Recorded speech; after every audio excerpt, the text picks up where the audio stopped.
Colorado Buffaloes football great Shedeur Sanders throwing to equipment guys, not regular Browns receivers. There's a case that, for the next few weeks, the sports capital of the world will be in Cleveland, Ohio. Fourth-string quarterback Shedeur Sanders and his training camp status are receiving coverage reminiscent of a national election or the release of a Taylor Swift album. The buzz around the 23-year-old hasn't exactly helped his placement on the squad, as he still remains at the bottom of the QB depth chart, primarily practicing with the third-team offense.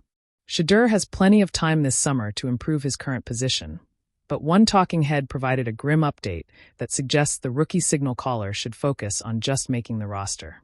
While on his ESPN Cleveland morning show, radio host Aaron Goldhammer indicated that Shedeur's got a longer road ahead than perhaps many expect. Shedeur is throwing not to receivers but to equipment guys, Goldhammer said. They've got equipment guys, Jug snapping him the ball, then running the routes.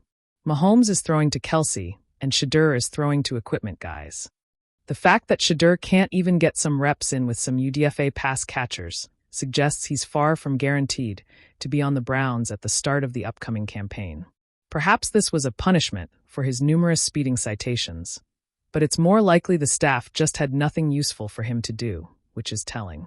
It's unclear how the Shedeur saga will play out, but if the product on the field doesn't match the headache off of it, his time as a pro will be short-lived. The July evening in Berea, Ohio, was heavy with heat and expectation. The Browns' practice fields were alive with movement, linemen grunting through sled drills, defensive backs backpedaling through shadow routes. But on the far edge of the complex, away from the cameras and the normal rotations, a curious sight unfolded that had every reporter's head turning. Shedeur Sanders, the former Colorado Buffaloes great whose name had lit up the college football world, was not throwing to Amari Cooper or Elijah Moore. He wasn't syncing with the Browns' first-team receivers or even the backups. He was throwing to equipment guys. It started as a rumor in the morning briefing. A staffer whispered, "He's out there on field 3, working with guys in shorts and staff shirts." No one believed it until they saw it for themselves. Sanders in his pristine white practice jersey, helmet off, visor perched on his head, lining up equipment managers who usually spent their days handing out cleats and taping practice balls. One of them, a skinny kid with a backwards hat, jogged a 5-yard-out route and caught a dart from Sanders, then almost fell over from the velocity. Another, older and stocky with a whistle still hanging from his neck, ran what could generously be called a slant, laughing as he bobbled the spiral before finally clutching it to his chest. "Y'all ain't even receivers." Shedeur barked with a grin, slapping the skinny kid on the back. "But you catch better than some of these dudes right now." The reporters scribbling from the sideline didn't know what to make of it. Was this defiance? A protest? A prank? But for Shedeur, it was something deeper. All camp long, he'd struggled to find rhythm with the regular Browns receiving corps. Timing was off. Routes weren't crisp. Balls hit the turf too often, and whispers in the locker room grew louder. Maybe he's not ready. Maybe he's just a college star who can't translate to Sundays. But Shedeur was never one to sulk. He believed in finding answers, even if they came from the unlikeliest places. "I just needed somebody who'll run exactly how I say," he explained later. "These equipment guys, man, they ain't worried about egos or playbooks. I say, hit that cone, plant, and turn, and they just do it. I needed that today. I needed to feel that ball come out right and see it hit a chest." And so, as the sun dipped low, the strange training session turned into a spectacle. Sanders clapped his hands, calling out routes like a street ball quarterback back in Dallas. "All right, Mike, give me a quick post. Tyler, you're running a fade. Don't worry about speed, just get there." Helmets clinked in disbelief on the main field.